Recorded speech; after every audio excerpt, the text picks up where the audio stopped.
Hi everyone and welcome back to another video. So OpenArt doesn't generate long videos in one go, but you can easily create a full 60-second video by combining multiple short clips into one smooth sequence. In this guide, I will show you step by step how to create a full 60-second video using OpenArt in 2026. So first thing first, plan your 60-second structure. So break your video into parts, for example, from 0 to 3 seconds a hook, from 3 to 20 seconds build up, from 20 to 50 main content, and from 50 to 60 edit indent or CTA. So structure means flow. Okay, so create a key visual style first to define colors, lighting, style, characters.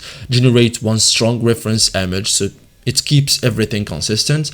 Generate short clips. So open OpenArt's video generator first. Okay, clip or create clips from 3 to 5 seconds each and 10 to 20 clips total. So for example, you have this example prompt. Okay, so cinematic scenes, smooth motion, dramatic lighting. So each clip means one moment. Okay, maintain consistency, keep same prompts, structure, style, and same character. Use reference images too and avoid random changes. Okay, you can extend clips, so this is optional. Use extend videos or video. Build longer sequence, smooth transitions. Okay, add voice and the music. You can, for example, use external apps like 11 Labs, Play HD. Music you can use CapCut. Okay, and that's it guys. So thank you guys for watching this video and see you in the next tutorial.